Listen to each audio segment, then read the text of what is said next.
So one of the tools I use is called RIO, R-I-O. Okay, it's restate, isolate, and overcome. Any objection that a buyer throws at you when you're pitching your product, you've got to stop, whether that's in the beginning, the middle, or the end of your presentation. Wherever that objection comes, you got to stop talking. And you got to restate the objection that comes out of your buyer's mouth word for word. What your buyer is looking for is do you hear me? Do you understand what I'm trying to ask of you?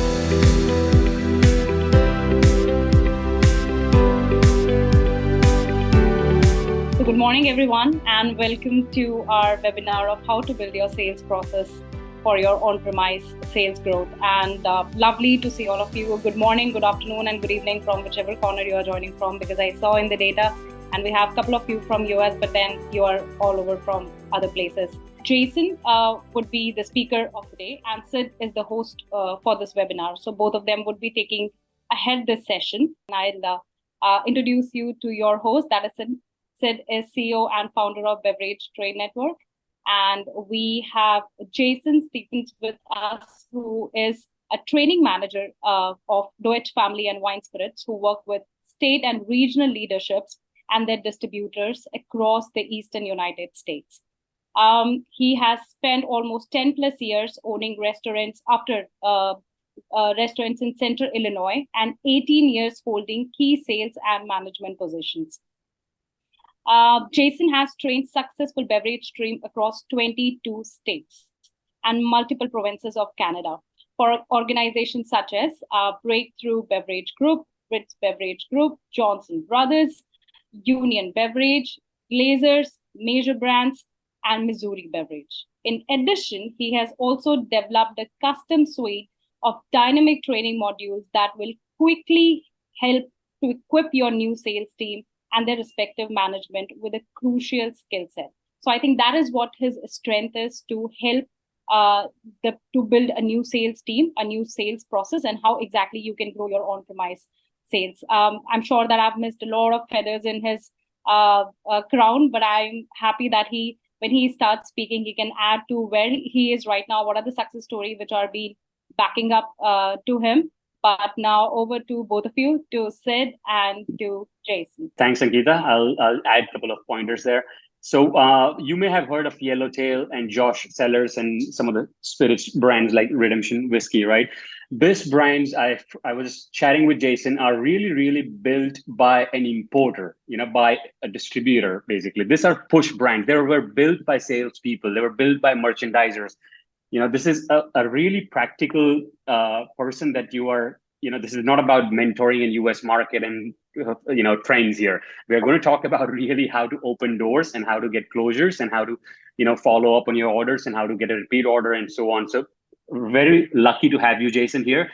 Thank you so much for sharing your insights and your practical experience.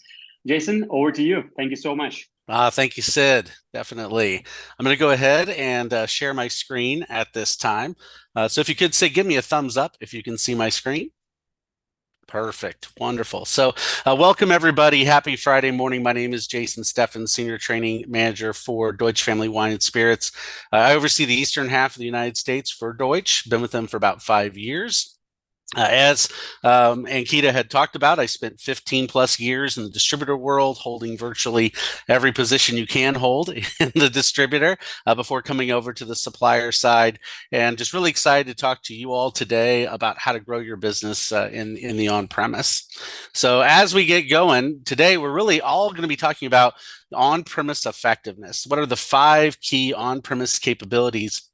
And I'm going to be diving into each one of these. And I know that today's session is going to be recorded, so you'll have a chance to be able to see this presentation again. But if you're taking notes, these are the big 5 elements that we're going to dive in to. One, first and foremost, how do you identify the right target accounts that are going to maximize your ROI, your return on investment as you're out working in the market? We're going to talk about how to pre-plan effectively to maximize your chances of success. We're going to talk about how to deliver a compelling sales presentation utilizing Sierra selling. Some of you may have heard that term before, very common in our industry. The fourth one is performing best-in-class execution with effective follow-through, making sure that what you have placed inside of those on-premise accounts is actually moving, whether we're talking about a wine or a spirit. And then lastly, we're going to talk about how to achieve maximum retention of your placements. So that if things are working, fantastic. Let's build upon that relationship and expand your distribution inside of that account. If things aren't working, don't wait for that restaurateur or that bar to come to you and tell you it's not working. Think proactively about how you're going to get behind that brand and be able to start to impact the business locally with the bartenders, with the wait staff, to make sure that you can get those reorders that everybody is craving. So those are going to be the 5 key elements that we're diving into here in this first 35, 40 minutes of today's session before we go over into Q&A. So the first key is making sure that you identify the right target accounts. I'm sure that everyone here has heard of Pareto's law, the vital few, the 80-20 rule, right? 80% of your efforts will only generate about 20% of your results, whereas 20% of your efforts will generate about 80% of your results. Many times when we're just going out and working with our distributors across the United States, we schedule a work with day, we just jump in the car and go through the 10 to 12 to 15 accounts that sales consultant is going to see throughout the day. And you may find that really only makes sense for you to pull your brands out to having solid opportunities to present those brands for new distribution to maybe 2 or 3 of those accounts throughout the day. So one of the things that I suggest is before you even start getting out in that market, you need to identify the right target accounts that it makes sense for you to attack with that distributor in that specific state. So you can use quantitative tools such as distributor-based reporting. If you're talking about wine, you need to know who are the top by the glass wine on-premise accounts in that market, in that geography that you're going to be going out and seeing. You need to see what accounts are currently in process of construction that are getting ready to open up, that new account opening list. You may also want to pull your distributor-based target account lists. Work with the fine wine team, work with the key account managers. If they have luxury brand specialists and those specific distributors, those are the people that you're going to want to schedule your work with. If you don't ask for those specific market visits with those people, then they're just going to stick you with some rep on the street, and you're going to have very little return on your investment from making the time to travel in and work the market. If you can't get with a luxury brand specialist or a key account manager or someone on the fine wine team, ask to be placed with that person's manager, the district manager, so that way you can schedule 5, 6, 7 account visits throughout the course of that day and actually have them be in the right target accounts. You can also use qualitative tools to build this list, local market knowledge. So if you know people in that area, ask them, what are the top cocktail accounts that you like to go to? You can also utilize the internet. Maybe just do a quick Google search or a Yelp search of the top cocktail accounts in that municipality or that geography. Use that ability to start asking questions and qualitative assessment to find out, are you actually in the accounts that it makes sense for you to pitch those brands? So you want to talk to your distributor sales rep, find out what are the hot accounts in that area, where do they see a lot of success, a lot of busyness, if you will, in that category, and make sure that you're talking to them about what trends are out there. And then from there, you want to make sure that you're favoring accounts that you can impact. So you may want to stay away from, let's say, regional chains that have concentrated buyer groups.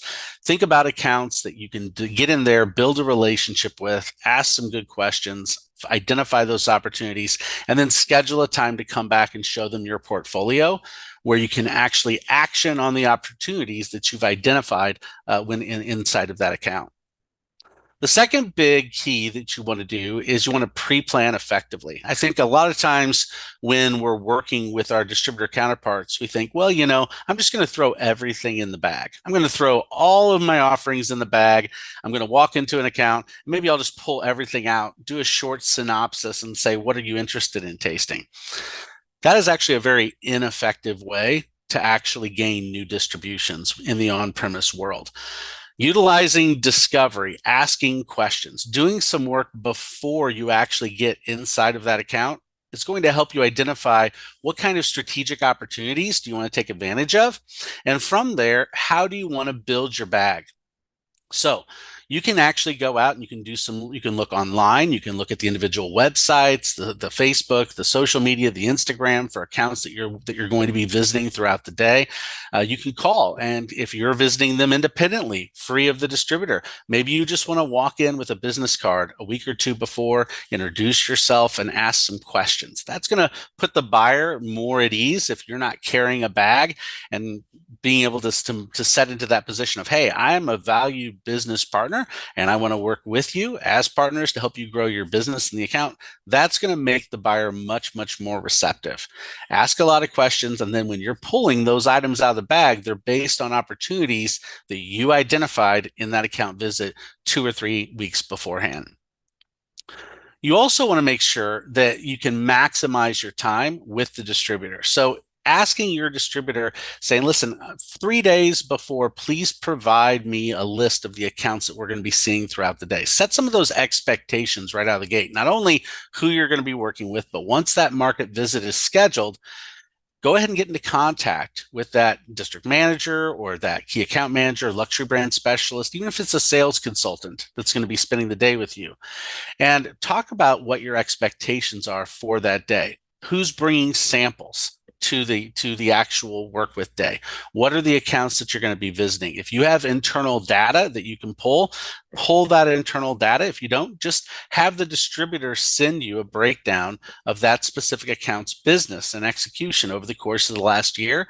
These are all things that are going to make it much, much easier when you show up and walk through the door to be able to talk eloquently about their business and how your product fits their need, the hole that they have in their cocktail program or in their wine list. You also want to prioritize new accounts that have high potential. This is a great way to get out of the gate quick. If you see accounts that are currently in development or have just opened, many times they are starving for education. They're starving for wait staff trainings or staff incentives or educational events. This is a great way to get your brand in front of those accounts early on and quickly, and identify yourself as a true partner that's going to help them grow their business and ultimately make more money. You also want to make sure that you have a solid agreement with what the opportunities are with that distributor counterpart before the actual day. Remember, those distributors are going to be doing their own business. They're on a normal call day. They're going to be collecting the orders from that account. If they are collecting payment, they're going to be doing that as well. So set those expectations of how long do we have to spend, what kind of other duties do you need to perform inside of that day, and how much time am I going to have to be able to speak about my brands. So by getting all of this set up front, it's going to be a much smoother day in the market if you're riding with your distributor sales rep. You also want to make sure that you do the relevant research on the accounts. We talked about looking at social media. A lot of the accounts, they have gone away with websites, but the ones that do, definitely go in, check and see if they have an updated food menu, if they have an updated cocktail program. So depending on what category you're selling in your portfolio, you need to do a pre-plan or a pre-evaluation of their current wine list and current cocktail strategy. So take a look online, look at their Facebook, look at their Instagram, try to identify, if you are selling a spirit brand, try to identify holes in their cocktail program that you can take advantage of.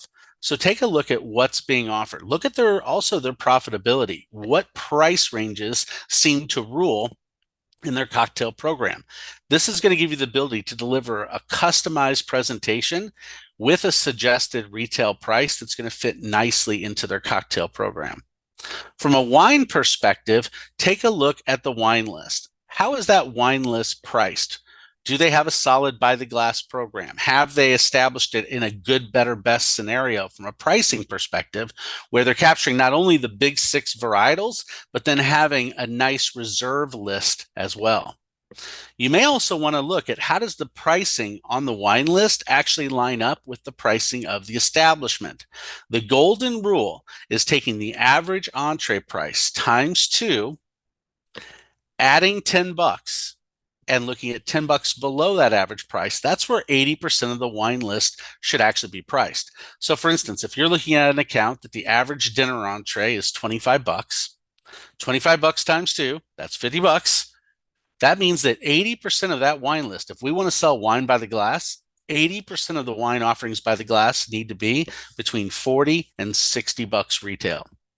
Customers are totally fine with paying the equivalent of 2 entrees for a bottle of wine. Many times when I walk into restaurants and I'm talking to restaurateurs and they're saying, yeah, I don't really sell much wine by the bottle, the first thing I look at is their pricing philosophy. And I ask them, what kind of margin do you like to make on your wine program? What kind of margin do you like to make on your cocktail program? Do you sell a lot of wine by the bottle, or is it mostly by the glass?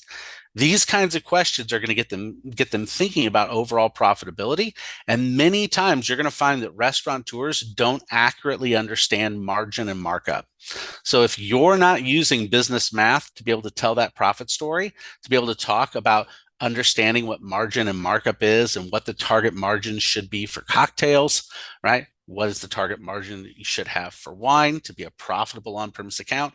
Brush up on those things, and that's going to make you very, very dangerous when you go out and work in the market with these accounts. You should also review recent sales trends. So whether you use Nielsen or IRI, Nielsen has a little bit more data from an on-premise perspective. IRI can also help provide an overall view of a brand in the market. But if you're looking at specifically the on-premise business, find out how your brand is performing in major metropolitan areas. Try to cite examples where you've actually taken your spirits brand and implemented it into a cocktail program and have seen massive success.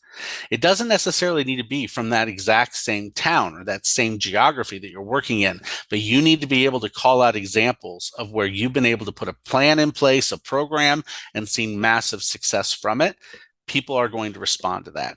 I think a lot of times we think, well, if I can showcase examples of the restaurant down the road or the restaurant in the same town, that's going to be more effective. As a guy who owned restaurants for 10 years, I'll tell you, no, I don't want to have the same program as someone else in my town. I want to do something different.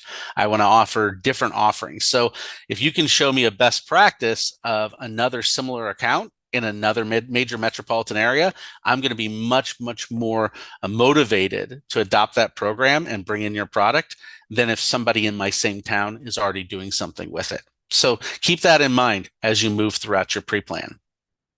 You should also make sure your samples are in order. So if you're pouring whites, make sure that they are properly prepared temperature-wise.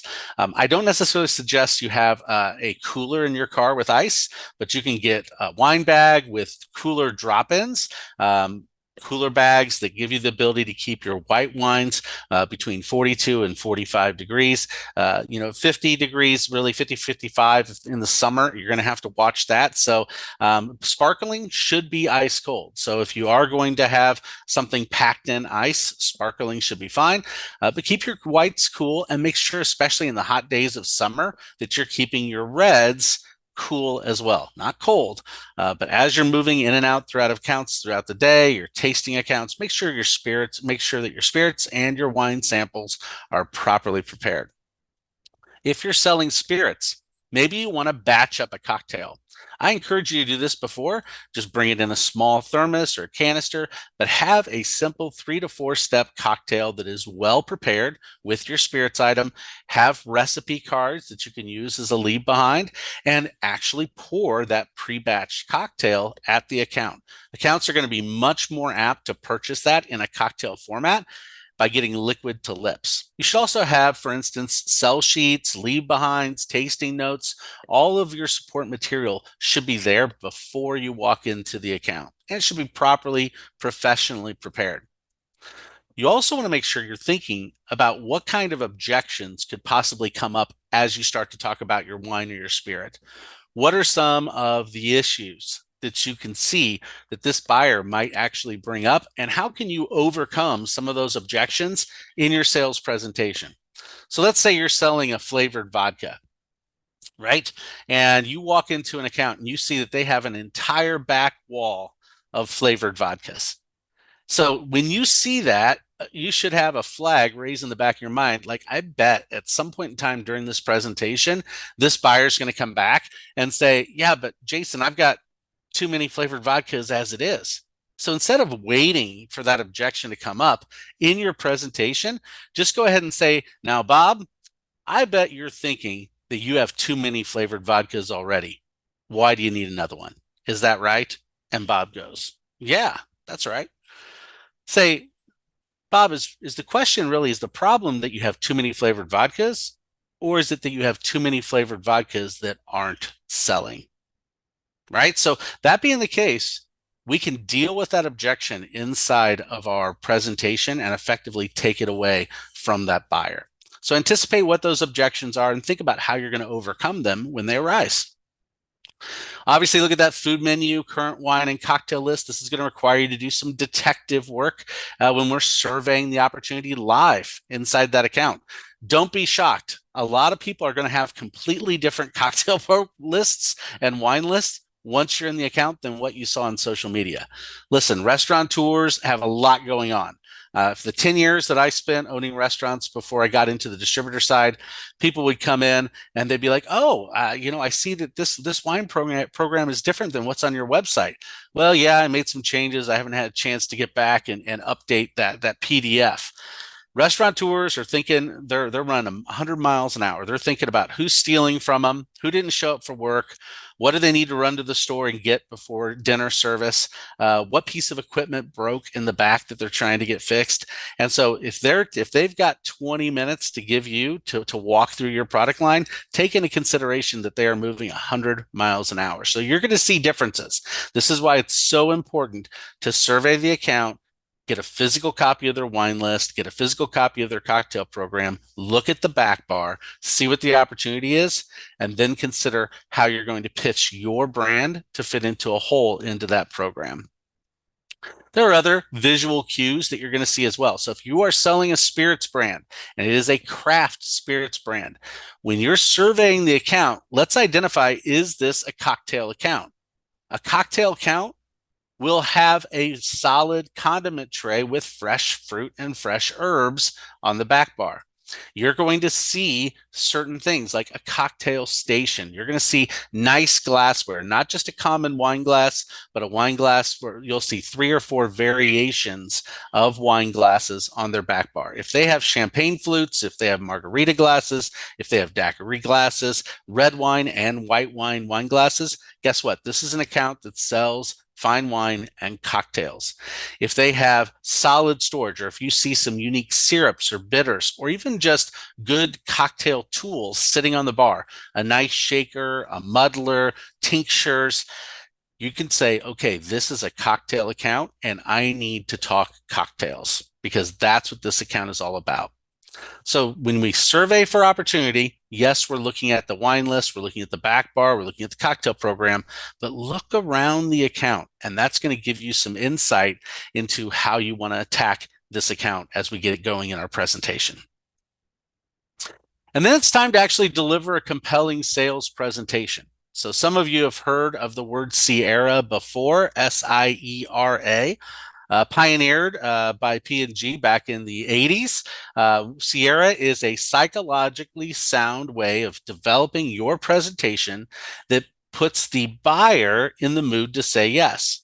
It makes them want to say yes to your ideas, to your programs about your specific wine or your specific spirits. We do this by talking about the current situation. The situation may be a hole in their wine program or in their cocktail program.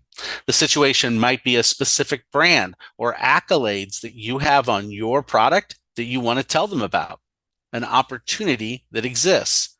Then we want to share the idea. And the idea always has to be crisp and clean, and it has to be short. It has to be simple to understand. So we want to be able to say the idea would be.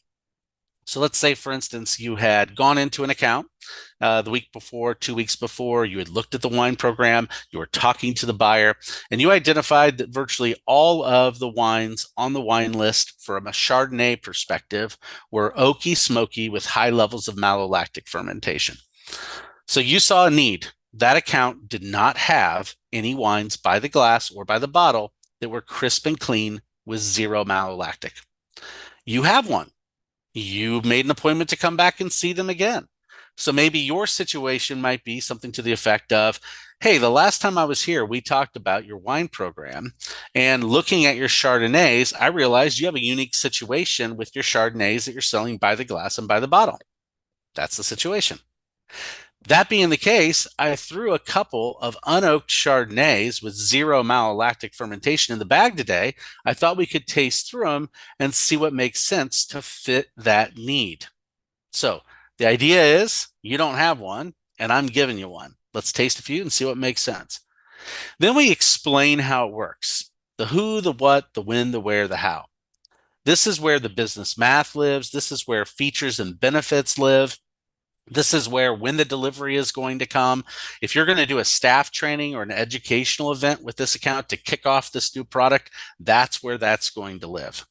And as you're walking through all of the features and benefits of your product, that buyer is going to have several things that hit them personally. They're going to raise their eyebrows at certain things and be like, oh, a staff training. Yeah, it's been a while since I've trained my staff. Or, oh, an educational event for my consumers. Yeah, that'd be cool. Or maybe a staff incentive for my bartenders or for my waitresses or waiters to be able to get behind your brand and sell more of it in the account. But there are going to be certain features and benefits that they lean into. Those are the ones that I want you to take a mental note of and bring them back. You're going to reinforce the key things that they leaned in on before you pull the trigger and you ask for the order. Asking for the order is all about closing. I have literally been on 1,000 market visits over the course of the last 20 years that I've worked in this industry. And I've seen some fantastic sales presentations from individual sales consultants, key account managers, luxury brand specialists, even managers. When you think about sales managers and DMs on blitzes. Incredible presentations with features linked to benefits, being able to call out the need. And they get to the end of the presentation and then they go, okay, so I'll follow up with you on that next week. They don't close. They don't close because they're fear of rejection. They don't want to harm the relationship with the buyer. But you'll find a lot of people when you're working with your distributors, they don't pull the trigger. They don't close.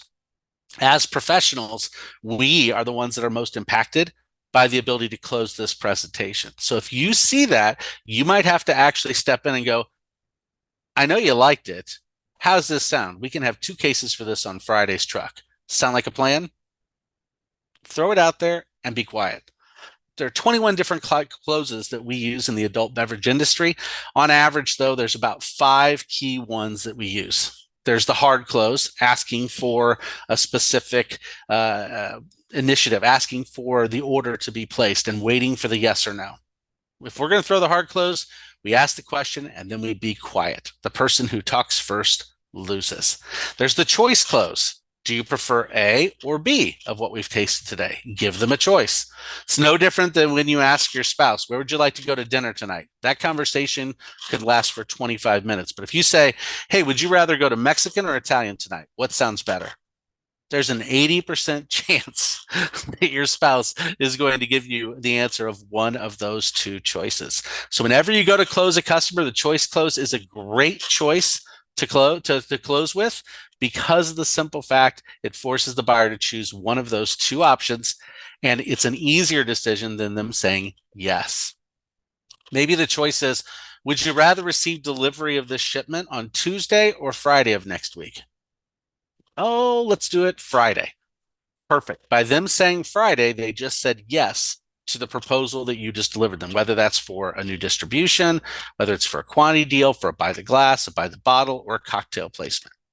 So that being the case, we want to use closes. So the hard close, the choice close, the assumptive close. If they're smiling and nodding as you're delivering your presentation, as you're walking through your offerings, maybe you just want to automatically assume that they are on board and say, looks to me like you're on board with what I've got going here. When would you like to kick this off with your staff? And we'll get this party rolling.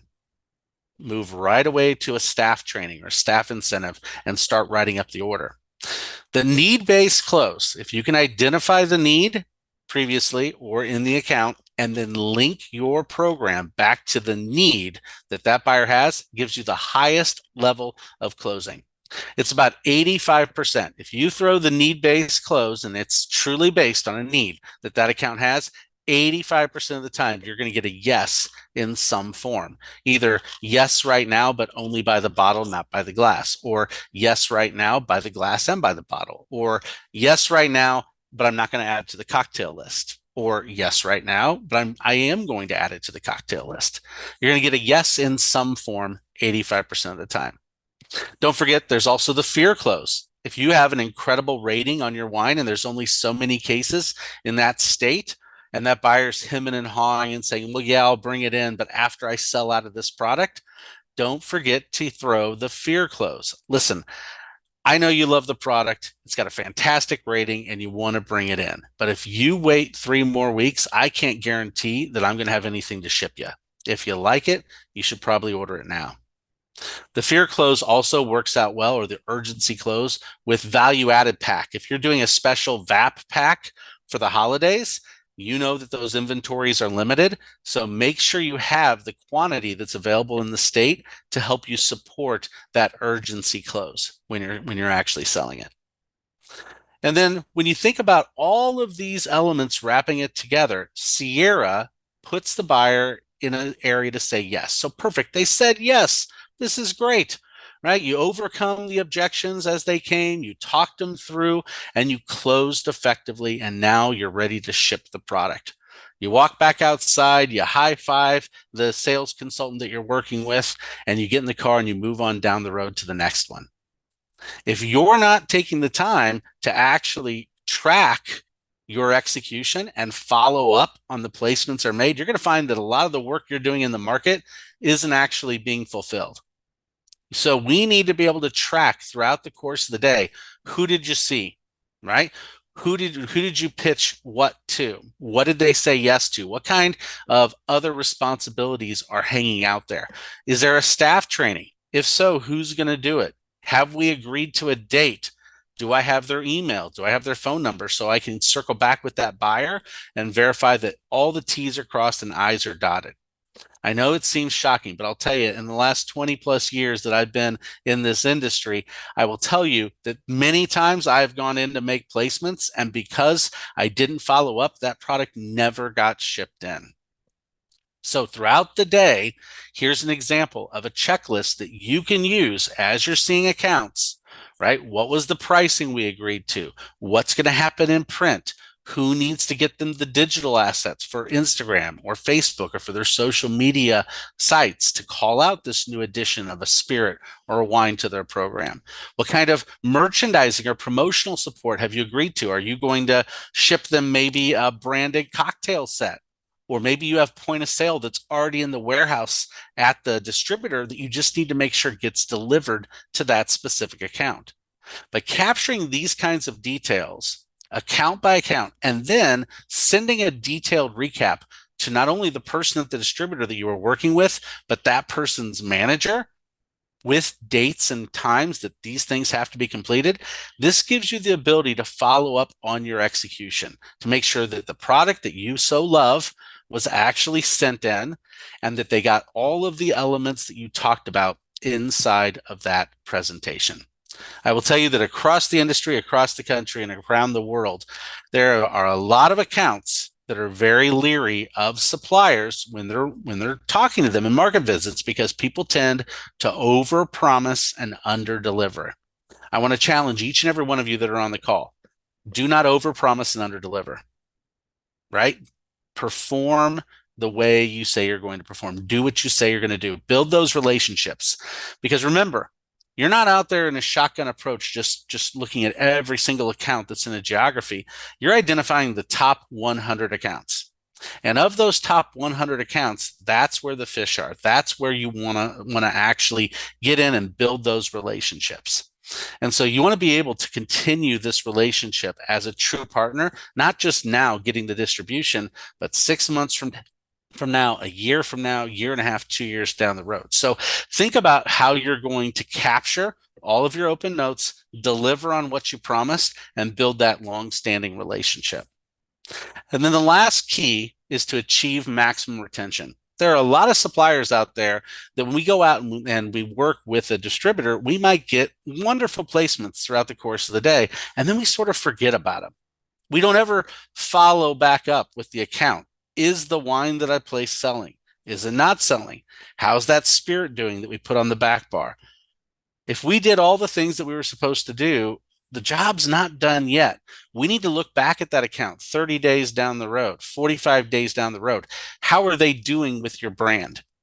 If they brought in a case and they haven't reordered, more than likely you're going to need to get back out there and talk to that account. Don't wait for the buyer to get mad that it's not moving and reach out for the distributor. It's up to us to be proactive, to look at that account, stop back by, shake their hand. Hey, how are things going? Oh, it's selling fantastic. Great. Perfect. I saw in the sales data you've reordered 3 times and we're up to 5 cases on that Buy the Glass program. That's awesome. If you need to, you can talk to the distributor sales rep. You can also just stop into the account. But look at their depletions, look at their reorders. And if it's working well, perfect. Shake their hand, thank them for the partnership, and talk about other brands in your portfolio that you can build upon that success with and ask for expanded distribution. If it's not going so well, it's time for you to walk back into that account with some ideas. Maybe you're going to propose a wine dinner that you're going to come in and showcase the wines that you placed in the form of a dinner. Maybe you're going to do an educational event for their consumers, a focused tasting, maybe 3 or 4 wines paired with 3 or 4 apps at $20 a head. Maybe you want to do a staff training to educate all the bartenders, waiters, and waitresses on what your brand is all about, the features and benefits, so that they're more comfortable talking about it with the consumer. Maybe you want to do a mixology event with all their bartenders and bring a couple of bottles and some nice mixers for them to play around with and come up with a unique cocktail special that incorporates your craft spirit. But we have to be the ones that are proactive to follow up with those accounts where the brand is not moving. If you wait and just hope it gets better, it's never going to happen. And you have one chance to make a good impression with the accounts that say yes to your brands. You have one chance to show them that you're not going to disappear into the woodwork. So please make sure that you follow up on your accounts and you achieve maximum retention. So there you go, Sid. That's my bit. Right? We're right at 40 minutes after the hour, but those are the key elements, the 5 keys to executing in the on-premise. I hope each and every one of you took away something new from the talk, and I'm looking forward for the Q&A portion of today's event. Amazing, amazing practical stuff. So I think we'll have audience, you guys can keep adding questions, and I've already collected, and Jason, we can keep going into this. I'll start with some Q&A. First one is the metrics, right? Are there any metrics or some key performance indicators that you can use, for internally that brands can measure their on-premise sales performance or growth? So let's say number of accounts or depletion rate, but give us 5 or 6 or more. Like, what does a good measuring tool look like internally? One of the things you have to do with that, Sid, is you need to find out who's your competitive set, who are you going after. So if you are an $18 Pinot Noir, you can't necessarily judge your success against the entire Pinot Noir set. You can't judge your success against Buy the Glass Pinot Noirs. So you need to find who is your number 1, number 2, number 3 competitor based on whatever your product is. And then from there, you need to find out what is that competitor's market penetration, so that you're apples to apples and oranges to oranges. I think that that's one of the biggest issues that a lot of suppliers face is they say, well, according to the distributor reporting, you have 365 distributions of Pinot Noir in the market, and I want, let's say, 10% of that. So I'm going to set a goal for my incentive of 36. Well, that may not actually be an accurate account. We have to look at specific competitive brands and then benchmark against those brands. So whether you're talking about tequila, mezcal, vodka, gin, rum, tequila, whatever it may be, you need to identify based on your price point and based on what you are, who is your number 1, number 2 competitor, and that's how you're going to judge your success. You're looking for market penetration and share growth.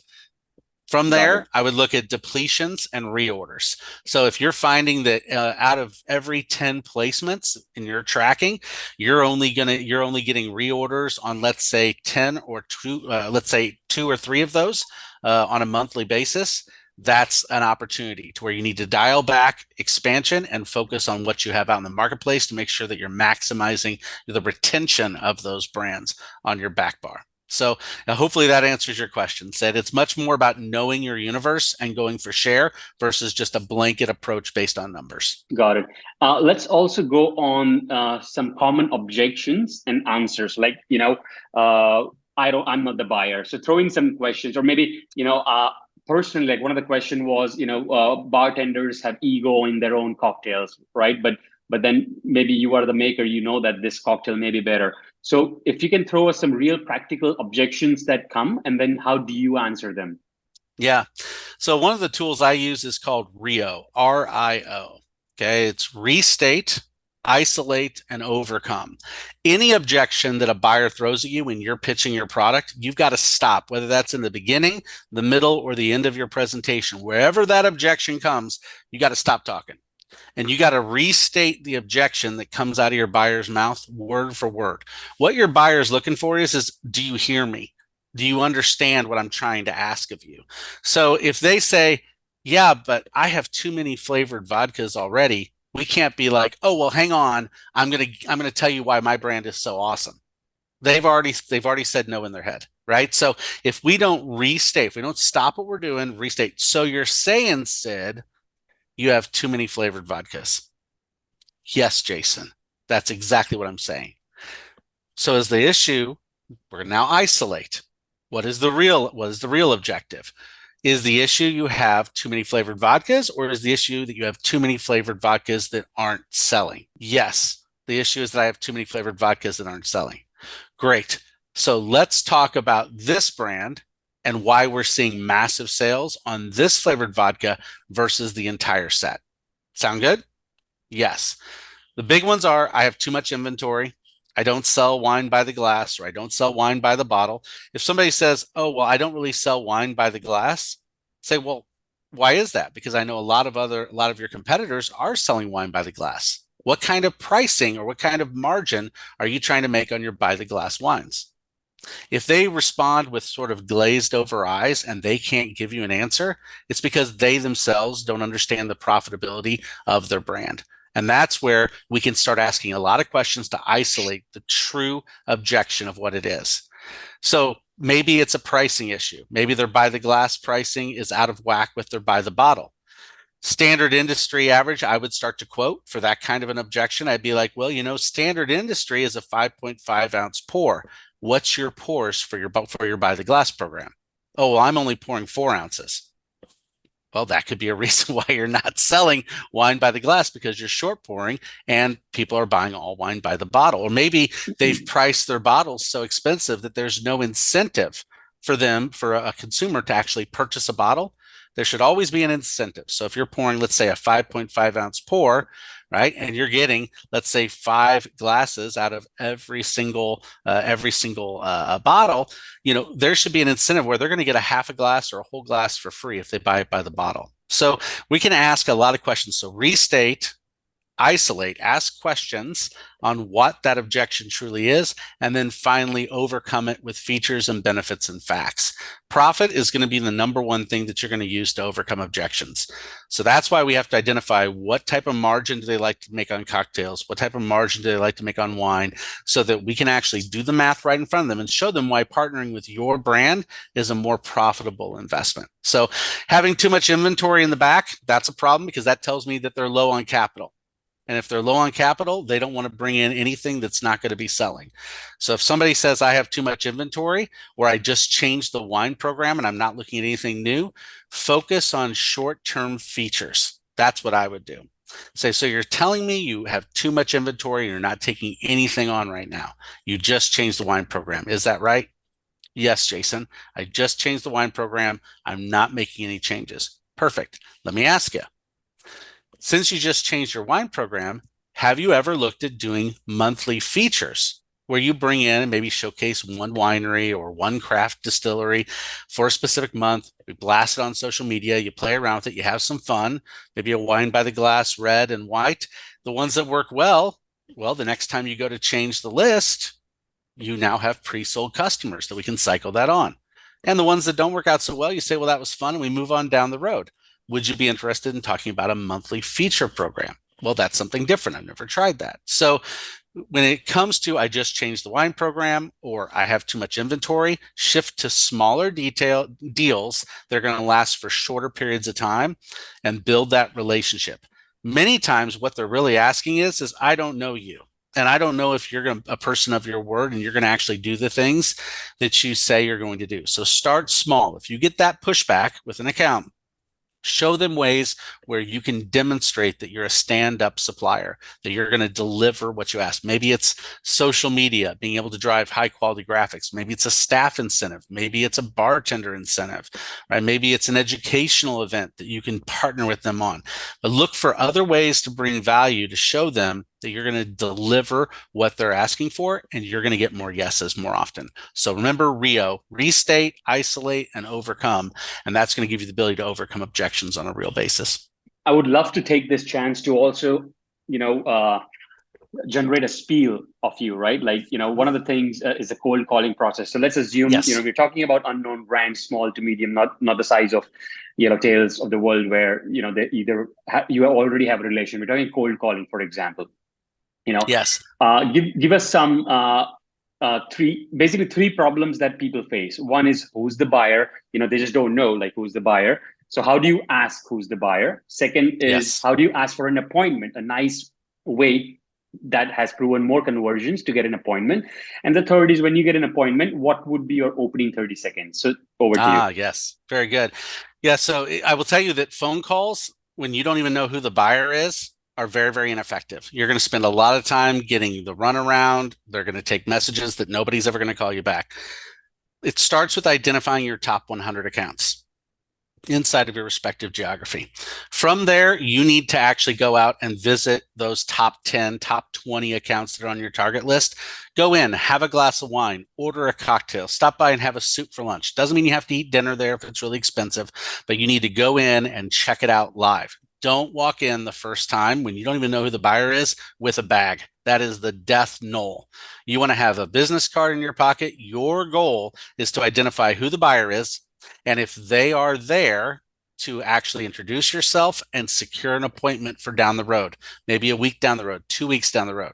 But your only goal when you're in that account is to ask a lot of questions to identify the true needs for that account.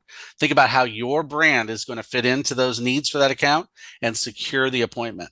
So maybe you're sitting at the bar having a glass of wine. You're talking to the bartender. Oh, who owns this place? Who's the manager? When are they normally here? I'm actually in the wine and spirit business. I'd love to meet them. But if you are a customer and you are having a glass of wine, they're going to be much more apt to actually share information with you and be truthful. They're not going to view you as somebody who is there to separate them from their money. So first, you need to do some detective work and some reconnaissance if you can. The next thing you can do is if the person is actually there, say, oh, I'd love to say hi and just introduce myself. Oh yeah, I'll bring Brian over. Maybe you actually bring Brian over and you have the ability to do an introduction. So whether it's live when you're on the discovery appointment or when you're walking in the door at the distributor, you need to be prepared with a 30 to 45-second introduction or elevator introduction that tells the buyer a couple things. Who are you? Why is it important that I listen to you? And why is it, and how exactly is it going to benefit me? Right? So they are wanting to know these things if you expect them to commit you to memory. So for instance, for me, if I was a district manager over, let's say, the state of Florida, and I was walking into an account and meeting the buyer for the first time, I would shake their hand and say, hi, I'm Jason Steffens. I'm district manager for Deutsch Family Wine and Spirits for the state of Florida.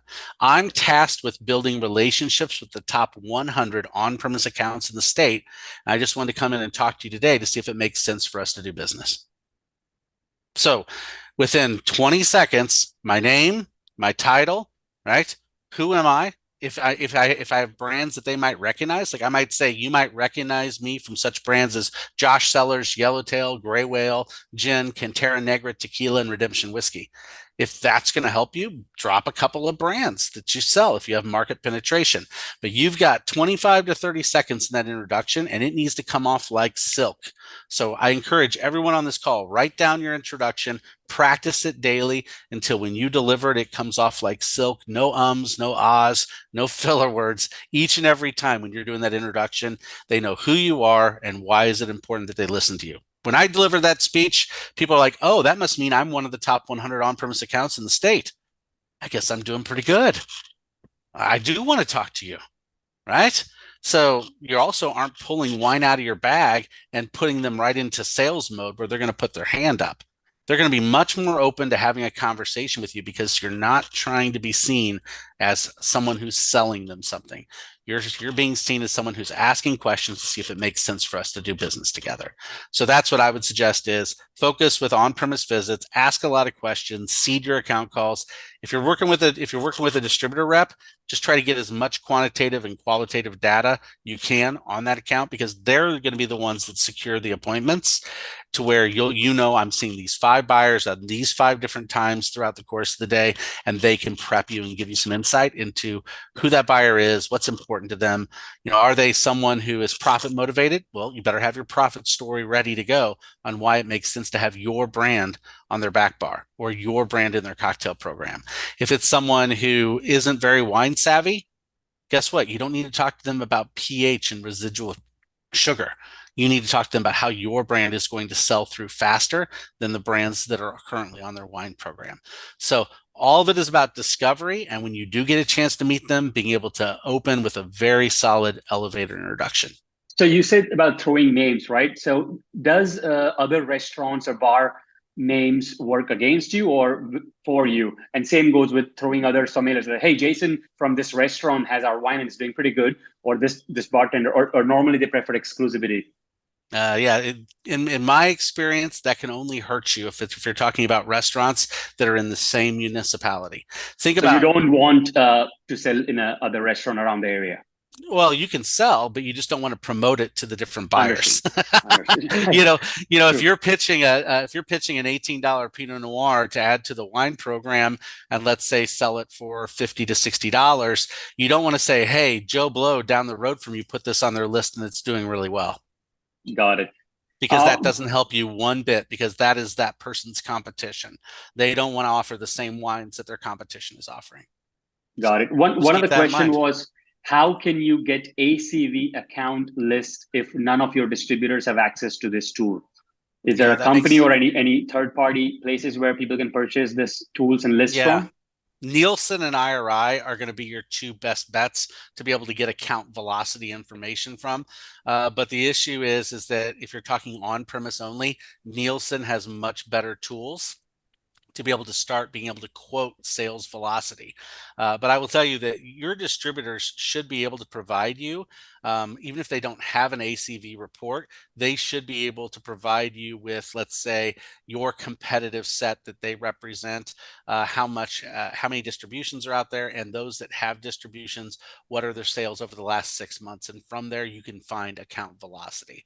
But remember, if you're talking by the glass versus by the bottle, by the glass, you could also just ask the question, what wines sell well on your list, Mr. Retailer? About how many cases of your by the glass Chardonnay do you go through over a monthly basis? Just capture it in your notes and that's going to give you the ability to start to craft your program and your deal based on the velocity of the current items that are on their cocktail program or on their wine by the glass or by the bottle program. So the one which was there as well asked was, what kind of promotion or support programs, like 2 or 3 really right now, the current need, let's say the end of 2023 and 2024 is what you're seeing restaurants and bars respond to more, that if you add this as a support or do this for me, all right, I'm listening. I think right out of the gate, wine companies always think that wine keys are the best way to go. They're expensive and the servers walk away with them.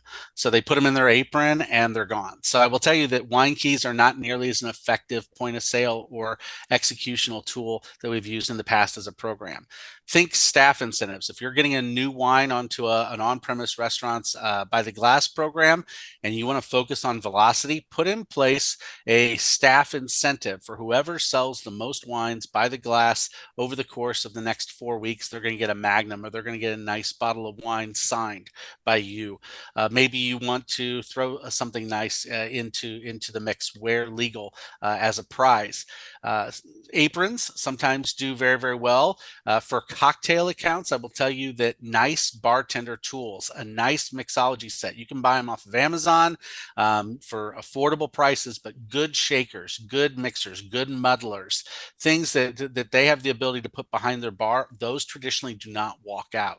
So if you can get them branded with your names and you can include it into a cocktail placement, listen, if you put ours on your cocktail program, you mention the actual name, and we hold this cocktail placement for the next 90 to 120 days to give it a good true start. I'm going to set you up with a nice cocktail set with tools and crystal mixing glasses.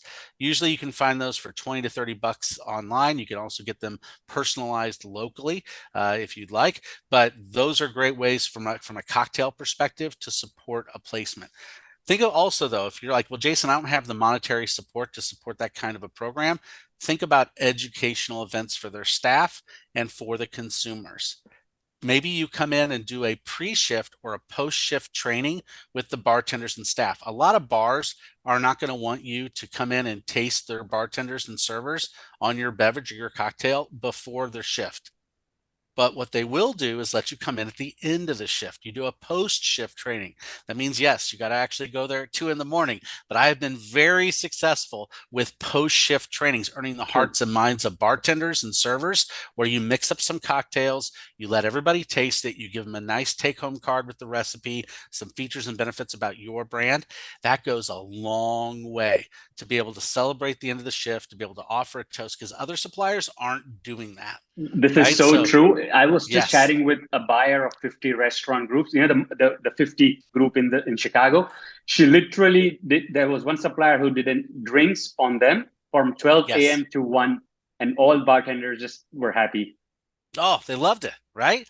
Yeah, because that's what you have to do is if you're trying to penetrate into the on-premise world, you have to bring something that is much more personalized to the table, because you're not going to be able to compete against the Diageos of the world, the Brown-Formans of the world that have super deep pockets, right? And the last thing we want you to do is to have to invest in 100 racks at $250 a piece. There are ways to build your brands. There are ways to get out there and activate in the on-premise, whether we're talking about cocktail bars or whether we're talking about restaurants, but fine tune your knowledge. I know one of the questions we had, Sid, was, is wine knowledge and spirits knowledge important? It is crucial. If you don't have your CSS, your Certified Specialist of Spirits from the Society of Wine Educators, if you're a spirits provider, or if you don't have the WSET, Wine and Spirits Education Trust out of London, level 2 or level 3 wine or spirits, depending on what you're selling, you need to be armed for bear. You need to be able to turn it on and turn it off. So if you've got wine geeks, in fact, Jason, I've noticed that helps you open up more doors. Like if you add that in your signature or in your title or even LinkedIn, or MS, MW, WSCD, it helps you open and with your cold calling as well. Exactly. If you're certified, that is going to get you in the door. When they see that on your business card and they say, oh, you're a WSET level 3. Whoa, you're a CSW, a Certified Specialist of Wine. Now you're somebody that they see has value that can actually talk to them and partner with them to grow their business. So I say, yes, get as much certification as you can.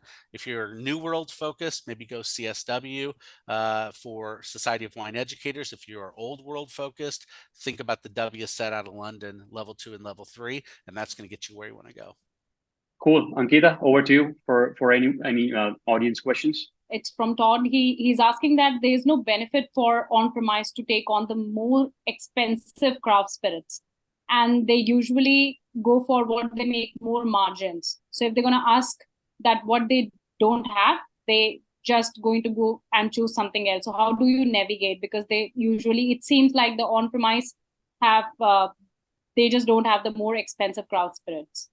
Yeah, it's a different selling story, right? And that's where you want to talk about what is the target demographic for that cocktail bar or that on-premise account. Who are they trying to reach? And how are they selling a different beverage program to different consumers at different times of the day?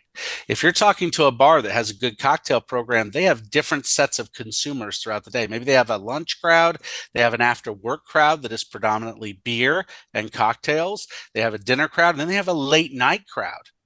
Okay, that's great. Now you know who are their customers, but what is the demographic of the people that are pulling money out of their wallet? How are they speaking to a six-figure income earner differently than someone who makes 50 grand a year?